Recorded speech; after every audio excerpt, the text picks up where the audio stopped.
News first சக்தியின் பிரதான செய்திகளின் தலைப்புச் செய்திகள். வணக்கம். வீக்கெண்ட் பிரதான செய்திகளின் தலைப்புச் செய்திகள். காணாமல் போயுள்ள மலேசிய விமானம் தொடர்பில் இதுவரை எவ்வித தகவலும் கிடைக்கவில்லை. ஆசிய கிண்ணத்தை வெற்றி கொண்ட இலங்கை அணி மீண்டும் தாயகத்திற்கு.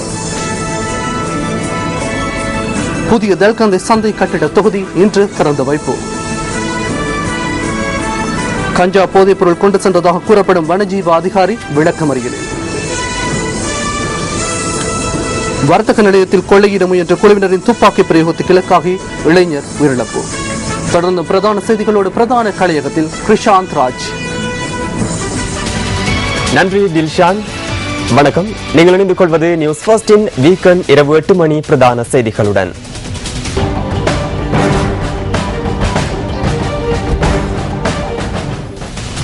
அபிவிருத்தி குறித்து விமர்சனங்களை வெளியிட்டவர்களும் அதன் நன்மையை இன்று அனுபவித்து வருவதாக ஜனாதிபதி மஹிந்த ராஜபக்ச தெரிவிக்கின்றார். கொத்தலாவலை மகா வித்தியாலயத்தின் விளையாட்டு மைதானத்தில் நடைபெற்ற மக்கள் சந்திப்பு ஒன்றில் கலந்து கொண்டு உரையாற்றிய போதே அவர் இதனை குறிப்பிட்டார். கொழும்பு வெளிச்சுற்றுவட்ட அதிவேக வீதியான கொட்டாவ கடுவல வீதியின் முதலாம் கட்டம் நேற்று ஜனாதிபதி தலைமையில் திறந்து வைக்கப்பட்ட பின்னர் இந்த மக்கள் சந்திப்பு இடம்பெற்றுள்ளது.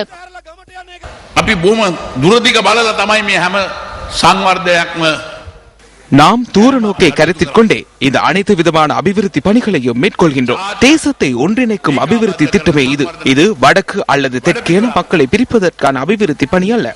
எங்களிடம் பிரதேசவாதம் கிடையாது. துறைமுகம் ஒன்று நிர்மாணிக்கப்பட்டால் அதற்கு கப்பல்கள் வருவதில்லையா? கப்பல்கள் அவர்களுக்கு தெரிவதில்லை. விமான நிலையம் ஒன்றை நிர்மாணித்தால் அதில் விமானங்கள் தரையிறக்கப்படுவதில்லையா? இத்தகைய கருத்துக்களையே தெரிவிக்கின்றனர். இவற்றினால் பெறப்படுகின்ற நன்மைகள் குறித்து நீங்கள் நன்கு அறிவீர்கள்.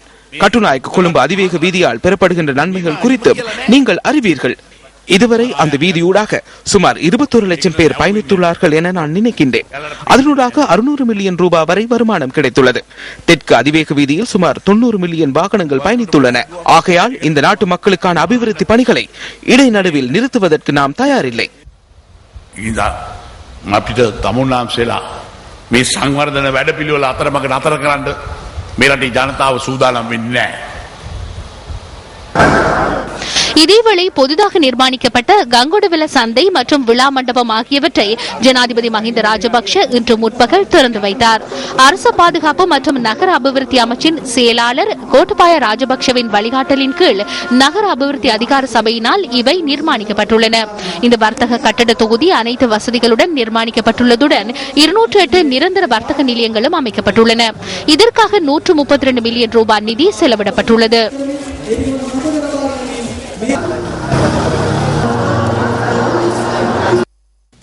யாழ வனப்பகுதியில் 3ஆம் பிரிவின் கல்கோ பகுதியில் விசேட அதிரடிப்படையினர் இன்று அதிகாலை மேற்கொண்ட சுற்றி வளைப்பில் 195 கிலோகிராம் கஞ்சா கைப்பற்றப்பட்டுள்ளது. விற்பனைக்கு தயாராக வைத்திருந்த கஞ்சா தொகையுடன் சந்தேக நபர்கள் 2 கைது செய்யப்பட்டுள்ளதாக விசேட அதிரடிப்படையினர் தெரிவித்தனர். கைது செய்யப்பட்டவர்களில் வன பாதுகாப்பு அதிகாரியும் அடங்குகின்றார்.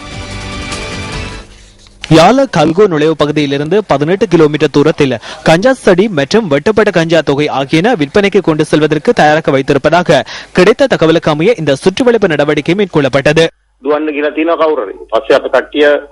கேண்டர் வாகனத்திலிருந்து வெளியில் வந்தவரும் இவ்விடத்தில் இருந்த மற்றவரும் கலவரப்பட்டனர். லைட் அணைக்கப்பட்டது. இவர்கள் ஓட ஆரம்பித்ததும் அவர்களை துரத்தி பிடித்தோம். பிடித்து வந்த பின்னர் கேண்டர் வாகனத்தை பார்த்தபோது 5 கஞ்சா மூடை இருந்தது. 2 லட்சத்திற்கு வாங்கியதாக வாகனத்தில் இருந்த ஒருவர் கூறினார். இதனை அடுத்து தேடி பார்த்தபோது வன பாதுகாப்பு அதிகாரி அலுவலகத்தில் அவர்களின் பை இருந்தது. இதன் பெறுமதி 2 லட்சம் ஆகும். இதனை விட 2 லட்சம் பெறுமதியுடைய 2 கஞ்சா பாசில் இருந்தன. இதன் பின்னர் விசாரணை செய்த போது இன்னும் 5 மூடை கஞ்சா காட்டில் இருப்பது தெரிய வந்தது. இவை இரண்டும் சேர்ந்து 195 கிலோகிராம் ஆகும்.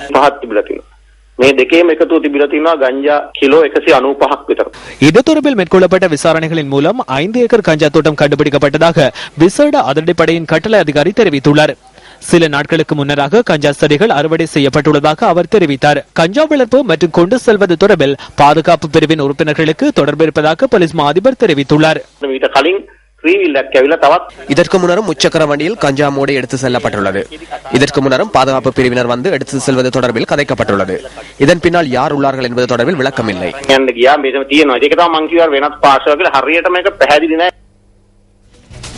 மலையக மக்களுக்காக இந்திய மத்திய அரசாங்கம் முன்னெடுக்கவுள்ள வீடமைப்பு திட்டத்தில் அரசியல் நோக்கம் இருக்கக்கூடாது என தொழிலாளர் தேசிய சங்கம் வலியுறுத்தியுள்ளது. ஹேட்டன் நகரில் இன்று இடம்பெற்ற சர்வதேச மகளிர் தின விழாவில் கலந்து கொண்ட தொழிலாளர் தேசிய சங்கத்தின் தலைவரும் பாராளுமன்ற உறுப்பினருமான பி திகாம்பரம் இந்த கருத்தை தெரிவித்தார். இன்னைக்கு மலையகத்தில் 3,08,000 ஹெக்டேர் தையல் இருக்கு, இடம் இருக்கு. நமக்கு தேவைப்படுறது 30,000 ஹெக்டேர் தான். அதை கூட கொடுக்க மாட்டோம். ஆனா அந்த அரசாங்கம் இன்னைக்கு மாடி வீடு கட்ட போகுது. மலையகத்துக்கு மாடி வீடு சரி வராது. ஆகவே இந்த அரசாங்கத்தை தாழ்மையோடு கேட்டுக்கொள்றோம், இந்த திட்டத்தை இல்லாம ஆக்கி எங்களுடைய மலையக மக்களுக்கு 5 பேஜ் காணியை கொடுத்து தனி வீடு அமைச்சு கொடுக்கணும் சொல்லி. ஆகவே இன்னைக்கு இந்திய அரசாங்கம் கிட்டத்தட்ட 5,000 வீடுகளை கட்டி கொடுக்க வந்திருக்கு. நாங்கள் அதை வரவேற்கிறோம். 2,000 வீடுங்கிறது 4 தோட்டத்துக்கு போதாது. ஆகவே நாங்க இந்திய அரசாங்கத்தை அன்னைக்கும் கேட்டுக்கிட்டோம், இது அரசியல் ஆக்காதீங்க, நீங்க வீடு இல்லாதவர்களுக்கு நீங்களே கொடுங்க. ஆகவே எந்த ஒரு அரசியல் கட்சியும் இதை செஞ்சா நாங்க இதுக்கு எடுத்து தருவோம். இந்த விழாவில் தொழிலாளர் தேசிய சங்கத்தின் உப தலைவரும் பாராளுமன்ற உறுப்பினருமான சட்டத்தரணி பி ராஜதுரையும் உரையாற்றினார். எனவே நம்முடைய மக்கள் காலங்காலமாக இயக்கிக் கொண்டிருந்தார்கள், எங்களுக்கும் ஒரு தலைமை கிடைக்காதா, எம்மோடு அடுத்த லயத்திலே அடுத்த வீட்டிலே பிறந்த ஒருவர் ஒரு தலைமை தாங்க மாட்டாரா என்று இன்று அந்த நிலைமை மாறி இருக்கின்றது. ஒரு பெண்மணியை நாங்கள் மாகாண சபைக்கு அனுப்பி இருக்கின்றோம் என்ற பெருமை எங்களுக்கு இருக்கின்றது. சொந்த வீடுகளிலே வாழ வேண்டும், சுகாதாரமான முறையில் வாழ வேண்டும், நல்ல வைத்தியசாலைகள் தோட்டப்பகுதியில் வர வேண்டும், சிறந்த பாதைகள் அமைக்கப்பட வேண்டும், சிறந்த குடிநீர் வசதி அமைக்கப்பட வேண்டும் என்ற ஆசைகள் இருக்கின்றது. ஆனால் இவ்வளவு ஆசைகளை நாங்கள் வைத்துக் கொண்டு யாரோ ஒருத்தருக்கு வாக்குகளை போட்டு அவர் செய்வார் என்று பின்னால் ஓடிக்கொண்டிருக்கின்றோம். ஐக்கிய தேசிய கட்சியின் கொழும்பு மாவட்ட வேட்பாளர் SM மரிக்கார் கல்கிஸ்ஸ பகுதியில் தனது தேர்தல் பிரசார நடவடிக்கைகளை இன்று மேற்கொண்டார். இதன்போது கல்கிஸ்ஸ விகார வீதியில் இன்று இடம்பெற்ற மக்கள் சந்திப்பு ஒன்றிலும் அவர் கலந்து கொண்டிருந்தார். 233 ஹெக்டேர் காணி ஒன்றை காலி முகத்திடலில் நிரப்புகின்றனர். இதில் 125 ஹெக்டேர் இலங்கைக்கு சொந்தமான இடம். எஞ்சியுள்ள 108 ஹெக்டேரில் 88 ஹெக்டேர் சீனாவிற்கு 99 வருட குத்தகைக்கு வழங்கப்படுகின்றது. எஞ்சிய 20 ஹெக்டேர் காணி நிரந்தரமாகவே சீனாவிற்கு வழங்கப்பட்டுள்ளது. தேசப்பட்டுள்ளவர்கள் இங்கு சீன காலனித்துவத்தை உருவாக்கி இலங்கையை காட்டிக் கொடுக்கும் விதமே இது. உலக வங்கியினால் நிராகரிக்கப்பட்ட நிறுவனம் ஒன்றுக்கு பல மில்லியன் டாலர் பெறுமதியை ஒப்பந்தத்தில் வழங்குகின்றனர். தேசப்பட்டுள்ளவர்கள் என்றால் சீனாவிற்கு நாட்டை காட்டிக் கொடுக்கின்றவர்களுக்கு வாக்களிக்க வேண்டாம் என நான் கேட்டுக்கொள்கின்றேன். SM மரிக்கார் தெஹிவளை அத்திட்டிய விளையாட்டு மைதானத்திற்கு வருகை தந்த இளைஞர் யுவதிகளுடன் சிநேகபூர்வ கலந்துரையாடல்களிலும் ஈடுபட்டார். தேர்தலில் போட்டியிடும் வேட்பாளர்கள் தொடர்பாக அமைச்சர் ராஜித சேனாரத்ன பேருவளை பகுதியில் நேற்று நடைபெற்ற மக்கள் சந்திப்பு ஒன்றில் கலந்து கொண்டு கருத்து தெரிவித்தார். சரியான முடிவினை எடுங்கள். பிழையானவர்களை தெரிவு செய்துவிட்டு பின்னர் திட்டிக் கொண்டிருக்க வேண்டாம். அனைவரையும் திட்ட வேண்டாம். பத்திரிகைகளில் கேலி சித்திரம் வரைபவர்களை தெரிவு செய்ய வேண்டாம். சில வேளைகளில் அவ்வாறானவர்களை களமிறக்க வேண்டிய நிலைமை எமக்கு ஏற்படுகின்றது. எனினும் சரியானவர்களை தெரிவு செய்ய வேண்டியது நீங்களே. சிறந்தவர்களை தெரிவு செய்யுங்கள். நீங்கள் அவ்வாறானவர்களை தெரிவு செய்வீர்களானால் நீங்களே பிரச்சினைக்கு உள்ளாவீர்கள். அதனால் கட்சியின் தலைவர்களோ அல்லது கட்சியின் பிரதிநிதிகளோ துன்பத்தை அனுபவிக்க மாட்டார்கள். ஜனநாயக கட்சியின் மக்கள் சந்திப்பொன்று மாளிகாவத்தை பகுதியில் இன்று நடைபெற்றது.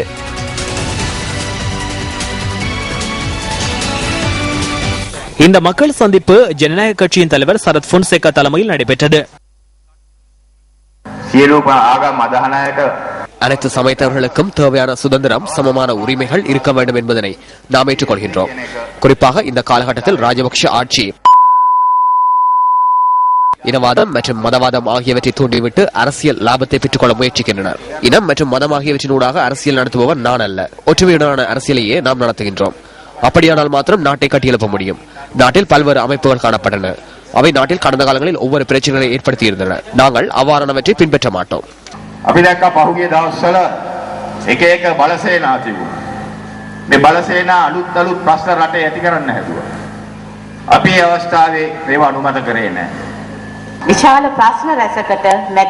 பல்வேறு பிரச்சனைகளை எதிர்கொள்கின்ற மக்களை மத்திய கொழும்பு பகுதியில் இருக்கின்றனர். அந்த காலத்திலிருந்தே நான் அதனை அவதானித்து வருகின்றேன். என்னுடைய கண்களினால் கண்டமையினால் எந்தவித அச்சமுமின்றி என்னால் அதனை கூற முடியும். நான் அண்மையில் வீடு வீடாக சென்றேன். அங்குள்ள அனைவரும் அதனையே கூறினர். ஆனால் மத்திய கொழும்பு குறித்து அச்சமின்றி கருத்துக்களை தெரிவிக்க நான் தற்போதும் தயார். நீங்கள் அனைவரும் பொறுத்துக்கொள்ள முடியாத பிரச்சனைகளை எதிர்நோக்கி வருகின்றீர்கள். உங்களுக்கு கடந்த 20 வருடங்களாக இவர்கள் பொய் கூறியுள்ளனர். தற்போது கூறுவதற்கு ஒன்றும் கிடையாது. எதை கூறவில்லை என எண்ணி பார்க்கக்கூடிய அளவுக்கு பொய் கூறியுள்ளனர். தற்போது 28ஆம் தேதி நடைபெறவுள்ள ஜெனீவா கூட்டத்துக்கு செல்கின்றனர். மின்சார கதிரையில் அமர்த்த உள்ளதாக தெரிவிக்கின்றனர். இவர்கள் மின்சார கதிரை குறித்து கூறுகின்றனர். ஆனால் அப்படி ஒன்றும் கிடையாது என பிள்ளை கூறுகின்றார்.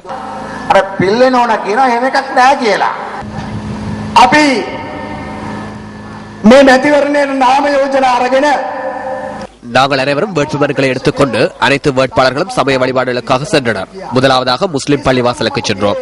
அதற்கு பின்னர் விகாரைக்கு சென்றோம். அதனை தொலைக்காட்சிகளில் ஒளிபரப்பு செய்த பின்னர் ஏன் முஸ்லிம் பள்ளிவாசலுக்கு சென்றீர்கள் என பலர் என்னை தொலைபேசி ஊடாக தொடர்பு கொண்டு வினவினர். சமத்துவம் குறித்து நாம் சிந்தித்து செயற்பட்டமைக்கு சரியான உதாரணம் அதுதான். இனம் மத ஜாதி வேறுபாடின்றி ஒற்றுமையுடன் இருக்க முடியும் என்றால் இந்த நாட்டின் வெற்றி அந்த இடத்திலேயே காணப்படுகின்றது.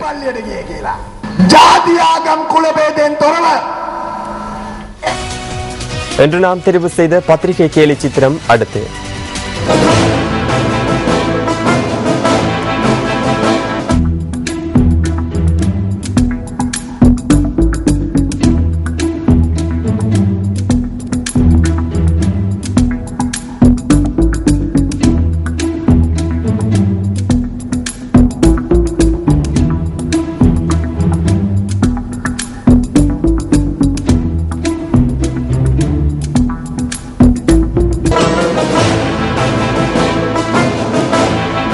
அடுத்து கிரைம் வாட்ச் தொகுப்பு.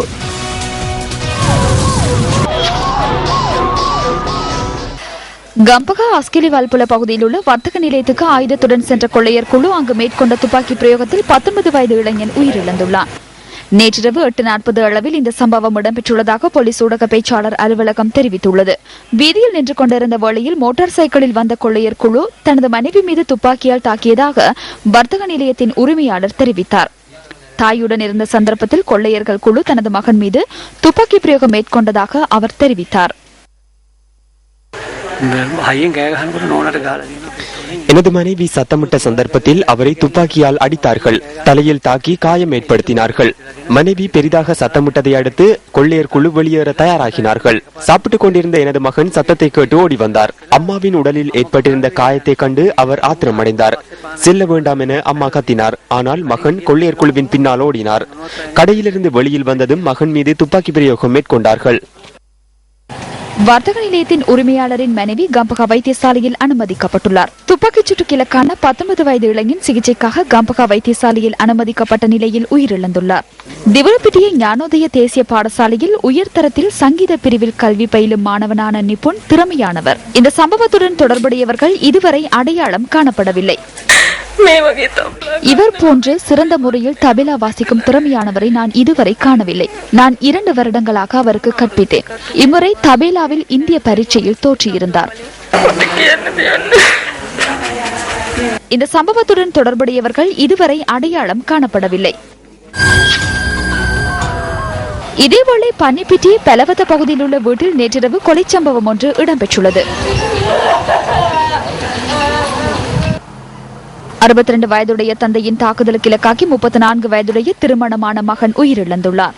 மதுபோதையில் இருந்த மகனுக்கும் தந்தைக்கும் இடையே ஏற்பட்ட தகராறு இந்த கொலைக்கு காரணம் என போலீசார் தெரிவித்தனர். குறித்த நபர் தனது தந்தை மற்றும் மனைவியுடன் வீட்டில் வசித்து வந்ததாக போலீசார் தெரிவித்தனர். சம்பவம் இடம்பெற்ற வீட்டுக்கு இன்று முற்பகல் வந்த கஸ்பாவ பதில் நீதவான் கொலை சம்பவம் தொடர்பில் விசாரணைகளை மேற்கொண்டார்.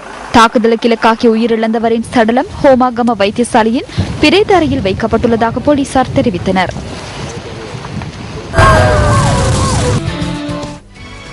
மலேசிய விமானம் காணாமற் போவதற்கு முன்னர் கோலாலம்பூருக்கு திரும்பியுள்ளதாக ரேடர் கருவிகளின் பதிவுகளில் காணக்கூடியதாக உள்ளது.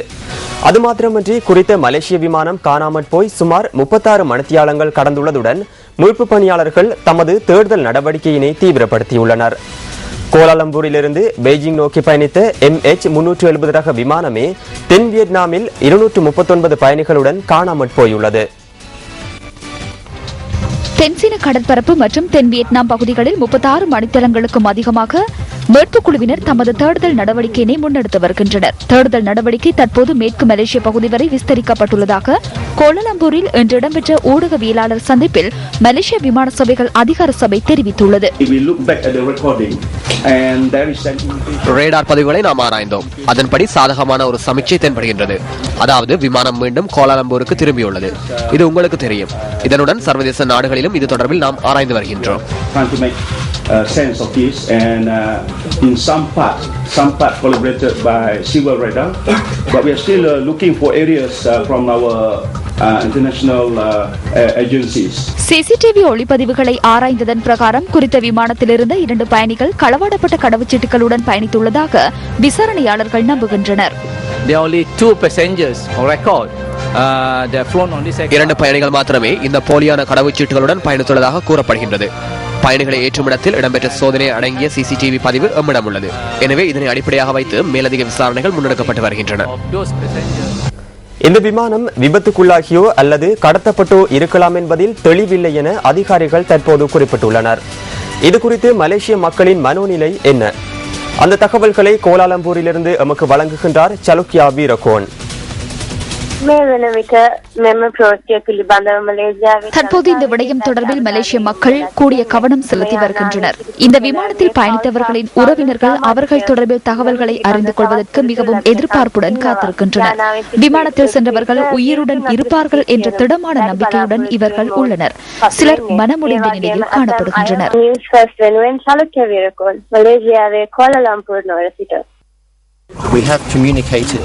விமானம் காணாமற் போய் 30 மணித்தியாலங்கள் கடந்திருந்த நிலையில் விமானத்துடன் எந்த ஒரு தொடர்பினையும் நம்மால் ஏற்படுத்திக் கொள்ள முடியாதுள்ளமையை பயணிகளின் உறவினர்களுக்கு அறிவித்தோம். எனவே பயணிகளின் குடும்ப உறுப்பினர்கள் எந்த ஒரு செய்தியினையும் தாங்கக்கூடிய மனோநிலைக்கு அவர்களை தயார்படுத்திக் கொள்வார்கள் என நாம் நம்புகின்றோம். தேடுதல் நடவடிக்கைகள் தொடர்பில் அதிகாரிகள் தகவல்களை வழங்குவதன் மூலம் பயணிகளின் குடும்ப உறுப்பினர்கள் மற்றும் நண்பர்கள் நம்பிக்கையையும் பிரார்த்தனைகளையும் வலுப்படுத்திய வண்ணம் உள்ளனர். காணாமற் போன MH370 விமானத்தில் சென்ற பயணிகளுக்காக பௌத்த, இந்து மற்றும் முஸ்லிம் மத தலைவர்கள் கோலாலம்பூர் சர்வதேச விமான நிலையத்திலிருந்து பிரார்த்தனைகளை மேற்கொள்கின்றனர். மதஸ்தலங்களிலும் உள்ள தன்னார்வ பணியாளர்கள், விமான நிலைய பாதுகாப்பு ஊழியர்கள் மற்றும் பொதுமக்களும் இந்த பிரார்த்தனைகளில் கலந்து கொண்டனர். இதேவேளை காணாமற் போனவர்களின் அநேகமான உறவினர்கள் பீஜிங்கை சென்றடைந்துள்ளனர். விமான சேவையிடமிருந்தான தகவல்களை அறிந்து கொள்வதற்காக குறித்த விமானத்தில் சென்ற சீன பிரஜைகளின் உறவினர்கள் பீஜிங் விமான நிலையத்துக்கு அருகிலுள்ள ஹோட்டல்களில் தங்கியுள்ளனர். இந்த விமானத்தில் சென்ற 227 பயணிகளில் 152 பேர் சீன பிரஜைகள் என மலேசிய விமான சேவை குறிப்பிடுகின்றது. சில காரணங்களினால் விமானங்கள் விபத்துக்குள்ளாகாமல் தவிர்க்கப்பட்ட சந்தர்ப்பங்களுடன் இணைந்து கொள்கின்றார் ஜனனி விநாயகமூர்த்தி. கிருஷாந்த், விமான சேவை பொறியியலாளர்களின் கருத்தின்படி குறித்த விமானத்தின் இயந்திர கட்டமைப்பில் கோளாறு ஏற்பட்டிருப்பின் அண்மையில் உள்ள கடற்பரப்பில் விழுந்திருக்க வேண்டும். அனைத்து விமானங்களும் பயணத்தை ஆரம்பிக்கும் போது பல்வேறுபட்ட விமான நிலையங்களுக்கு சென்று தேவையான எரிபொருளை நிரப்பிக்கொண்டு செல்வதுடன் அநேகமான சந்தர்ப்பங்களில் அவ்வாறு எரிபொருள் தீர்ந்து போகும் பட்சத்தில் பாதுகாப்பாக விமானம் தரையிறக்கப்படும். இவ்வாறு நேரவிருந்த விபத்துகள் தடுக்கப்பட்ட பல சந்தர்ப்பங்கள் தொடர்பில் நாம் ஆராய்ந்தோம். 2005ஆம் ஆண்டு ஆஸ்திரேலிய பெர்த் நகரத்திலிருந்து கோலாலம்பூர் வரை பயணித்த மலேசிய விமான சேவையின் போயிங் 777 ரக விமானம் ஒன்று தொழில்நுட்ப கோளாறு காரணமாக விபத்துக்குள்ளாகும் நிலை காணப்பட்ட போதிலும் தன்னியக்க கட்டமைப்பு செயற்பட்டமையால் விபத்து தவிர்க்கப்பட்டது. பின்னர் உலகத்தின் அனைத்து போயிங் விமானங்களினதும் மென்பொருள் தொழில்நுட்பம் மறுசீரமைக்கப்பட்டது. நேற்று காணாமற் போனதை போன்று 2009ஆம் ஆண்டிலும் விமானம் ஒன்று திடீரென வானில் பறந்து கொண்டிருந்த நிலையில் காணாமற் போனது. பிரான்ஸ் விமான சேவைக்கு சொந்தமான A330 ரக விமானத்தில் பயணித்த 288 பயணிகளுடன் விமானம் காணாமல் போனது. பிரேசிலின் ரியோ டி ஜெனிரோவிலிருந்து பாரிஸ் நகரத்தை நோக்கி பயணித்துக் கொண்டிருக்கையில் அட்லாண்டிக் சமுத்திர வான்பரப்பில் விமானத்தில் சமிக்கை கட்டமைப்பு செயலிழந்துள்ளது. பின்னர் 2 வாரங்கள் கடந்த நிலையில் குறித்த விமானத்தின் பாகங்கள் மற்றும் பயணிகளின் சடலங்கள் கண்டெடுக்கப்பட்ட போதிலும் விமானத்தின் கருப்பு பெட்டி கண்டுபிடிக்கப்படவில்லை. விமானத்தின் ஏனைய பாகங்களும் கருப்பு பெட்டியும் 2 ஆண்டுகளின் பின்னரே கிடைக்கப்பெற்றன. இலங்கையின் தமிழ் மக்களை இந்திய மத்திய அரசாங்கம் ஏமாற்றியுள்ளதாக இந்தியாவின் மூத்த வழக்கறிஞர் ராம்ஜெத் மலானி குற்றம் சுமத்தியுள்ளார்.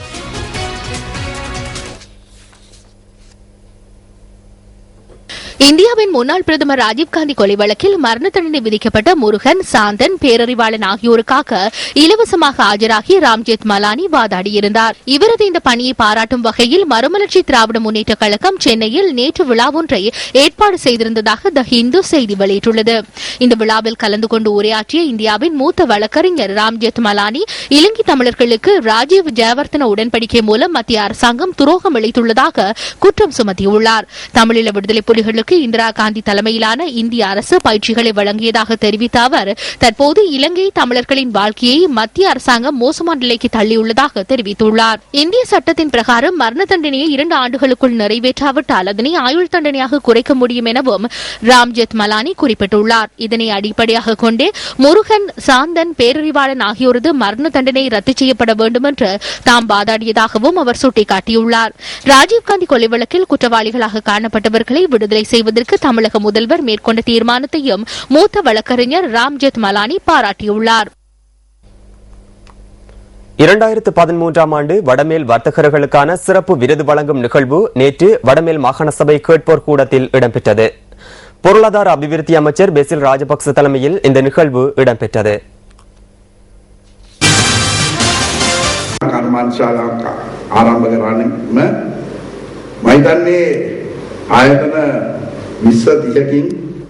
தொழிற்சாலைகளை ஆரம்பிக்க அனுமதி பெற வேண்டியுள்ளது. சிலர் பேரளவில் தொழிற்சாலை அபிவிருத்தி என கூறிக்கொண்டு தொழிற்சாலைகளை மூடுவதற்கே செயற்படுகின்றனர். அனுமதி வழங்குமாறு கூறிய போதிலும் பெரும்பாலும் அவர்கள் அந்த துறையை விருத்தி செய்வதற்கு பதிலாக அனுமதி மறுக்கக்கூடிய வகையிலே விடயங்களை தேடுகின்றனர். ஆகவே தொழிற்சாலைகளை மூடுவதற்காக அல்ல, அவற்றை விருத்தி செய்வதற்காக அனுமதி பத்திரங்களை மாகாண சபைகள் செயற்படுத்த வேண்டும். උදව් වෙන බලපත්‍රයක් හැටියට යොදා ගැනීමට සැලසිය යුතුයි. 4 பிரிவுகளில் இதன் போது விருதுகள் வழங்கப்பட்டன.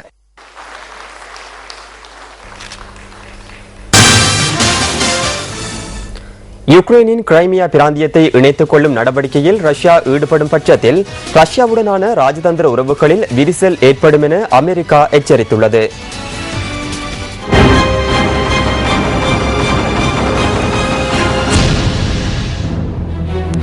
ரஷ்ய வெளிவிவகார அமைச்சர் செர்ஜி லாவ்ரோவுடன் இடம்பெற்ற தொலைபேசி கலந்துரையாடலின் போதே அமெரிக்க ராஜாங்க செயலாளர் இதனை குறிப்பிட்டுள்ளதாக ராய்ட்டர்ஸ் செய்தி வெளியிட்டுள்ளது. இந்த நிலையில் யுக்ரைன் விவகாரம் தொடர்பில் சர்வதேச நாடுகளின் தலைவர்களுடன் அமெரிக்க ஜனாதிபதி பராக் ஒபாமா பேச்சுவார்த்தைகளில் ஈடுபட்டுள்ளதாகவும் சர்வதேச செய்திகள் தெரிவிக்கின்றன. ரஷ்யாவின் ராணுவ வாகனங்கள் என சந்தேகிக்கப்படும் சுமார் 100 வாகனங்கள் கிரைமியாவின் பெடோசியாவில் இருந்து சிப்ரபோல் நோக்கி பயணித்தது தொடர்பில் ஐக்கிய அமெரிக்காவிடமிருந்து எச்சரிக்கை விடுக்கப்பட்டுள்ளது. இந்த மோட்டார் பேரணிக்கு போலீஸ் மோட்டார் வாகனம் ஒன்றே தலைமை வகித்து சென்றுள்ளது. இந்த வாகனங்களில் அடையாள சமீட்சைகள் எதுவும் காணப்படவில்லை என்பதுடன் ராணுவ வீரர்களும் ராணுவ தளபாடங்களுமே கொண்டு செல்லப்பட்டுள்ளது. Italian Prime Minister Matteo Renzi இதேவேளை இந்த பிரச்சினைகளை தீர்ப்பது தொடர்பான ராஜதந்திர செயற்பாடுகள் தொடர்ந்து முன்னெடுக்கப்பட்டு வரும் நிலையில் அமெரிக்க ஜனாதிபதி பராக் ஒபாமா, பிரித்தானிய பிரதமர் டேவிட் கேமரன், பிரான்ஸ் அதிபர் பிராங்கோய்ஸ் ஹாலாண்டே மற்றும் இத்தாலிய பிரதமர் ரென்சியுடன் தனிப்பட்ட பேச்சுவார்த்தைகளில் ஈடுபட்டுள்ளதாக தெரிவிக்கப்படுகின்றது.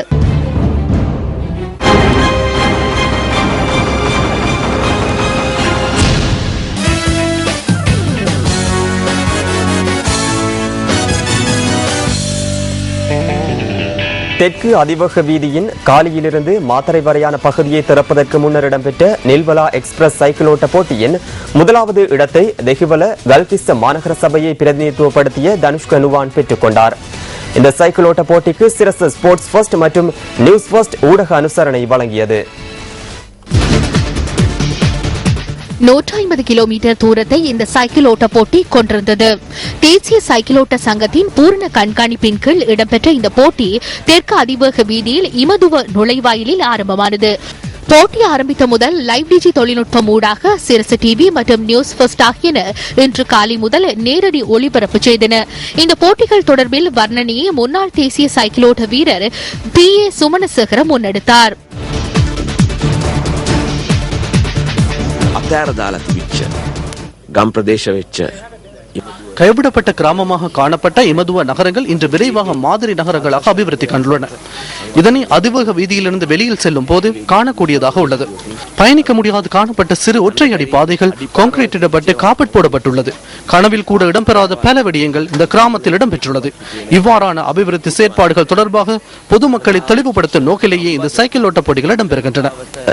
විශාල අභිමානයක් ගෙන දෙන මෙවන් සංවර්ධන කටයුතු පිළිබඳව සෙසු ජනතාව දැනුවත් කිරීම සඳහා කරන කාර්යභාරය පිළිබඳ මේ මාර්ගය හරහා අපි විශ්වාස කරනවා අපේ ආර්ථිකය இந்த அதிவேக வீதியினூடாக எமது அபிவிருத்தி சிந்தனைகள் சமூக செயற்பாடுகள் உட்பட எமது குழந்தைகளின் எதிர்பார்ப்புகளின் பாரிய மாற்றங்கள் ஏற்படும் என நாங்கள் நினைக்கின்றோம். ஆகவே இவ்வாறானதொரு விடயத்தில் எந்தவிதமான நிபந்தனைகளமற்ற வகையில் சிரச ஊடகம் எம்முடன் இணைந்துள்ளது. අපිත් එක්ක කොන්දේසි විරහිතව බොහොම හෘදයාංගමව මේ වමනාව තේරුම් අරගෙන මේ දක්ෂිණ දේශයේ රෝහණ පුරවරේ ජනතාවත් සමග අතිනත් ගැනීම පිළිබඳව මම හිතන්නේ ඔබේ මාධ්‍ය ආයතනයේ ක්‍රීඩාවෙන් உங்களது ஊடகம் விளையாட்டுத்துறைக்கு பாரிய சேவையை ஆற்றுகின்றது. அதனால் விளையாட்டுத்துறை போன்ற அனைத்து சந்தர்ப்பங்களிலும் நீங்கள் முன்னிலை வகித்தீர்கள். பொருளாதார ரீதியில் நன்மைகளை எதிர்பார்ப்பதில்லை.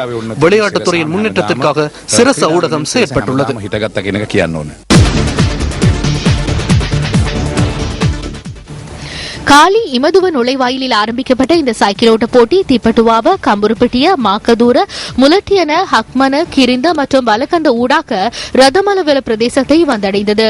பின்னர் வெவுரு கனல, கந்தர, தேவேந்திரமுனை, இலியகந்த மற்றும் மிரிசவிற்கு வருகை தந்த போட்டியாளர்கள் கமுருகம, வெலிக்கம ஊடாக கொக்மாதுவ நுழைவாயிலில் அதிவேக வீதியை வந்தடைந்து போட்டி நிறைவடைந்தது. விறுவிறுப்பான போட்டிக்கு மத்தியில் தனுஷ்க நுவான் குமார முதலிடத்தை பெற்றுக் கொண்டார். தேவல கல்கிச மாநகர சபையை பிரதித்துவப்படுத்திய நிஷாந்த பெரேரா இரண்டாவது இடத்தை பெற்றுக் கொண்டார். இலங்கை ராணுவத்தை பிரதித்துவப்படுத்திய வையே நுவான் துலாந்த மூன்றாம் இடத்தை பெற்றுக் கொண்டார்.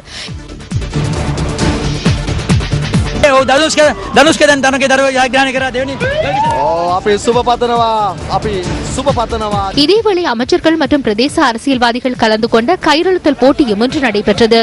அமைச்சர் தலசாலக பெரும தலைமையில் ஒரு அணியும் அமைச்சர் மஹிந்தானந்த அழுத்கமகே தலைமையில் மற்றும் ஒரு அணியும் போட்டியில் களமிறங்கியதுடன் தலசாலக பெரும அணி போட்டியில் வெற்றி பெற்றது.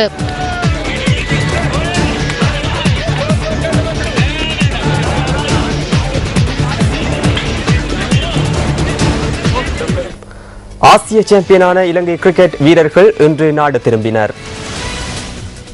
பங்களாதேஷ் மிர்பூரில் நடைபெற்ற இறுதிப் போட்டியில் நடப்பு சாம்பியனான பாகிஸ்தான் அணி 261 ஓட்டங்கள் என்ற வெற்றி இலக்கை இலங்கை அணிக்கு நிர்ணயித்தது. 22 பந்துகள் மீதமாக இருக்க 5 விக்கெட்டுகளை மாத்திரமிழந்து இலங்கை அணி வெற்றி இலக்கை எட்டியது. ஆசிய கிண்ணத்தை வெற்றி கொண்ட இலங்கை அணியினர் இன்று பிற்பகல் கட்டுநாயக்க விமான நிலையத்தை வந்தடைந்தனர். 5 தடவைகள் ஆசிய கிண்ணத்தை சுவீகரித்த இலங்கை அணி இறுதியாக 2008ஆம் ஆண்டு ஆசிய கிண்ணத்தை கைப்பற்றியிருந்தது. இதன் மூலம் அதிக தடவைகள் ஆசிய கிண்ணத்தை கைப்பற்றிய அணி என்ற இந்திய அணியின் சாதனையை இலங்கை அணி சமப்படுத்தியுள்ளமை குறிப்பிடத்தக்கது.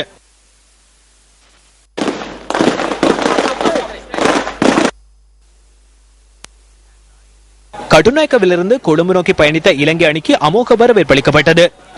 கட்டுநாயக்கவிலிருந்து இலங்கை கிரிக்கெட் நிறுவனம் வரை வாகன தொடரணியாக இலங்கை கிரிக்கெட் அணி பயணித்தது. இத்துடன் நியூஸ் ஃபர்ஸ்டின் இரவு 8 மணி பிரதான செய்தி நிறைவடைகின்றது. மீண்டும் சந்திக்கலாம் நியூஸ் ஃபர்ஸ்டின் 10:45 பிரதான செய்திகளுடன். வணக்கம். Hotline 0114-896-896 www.newsfirst.lk. Feedback at newsfirst.lk.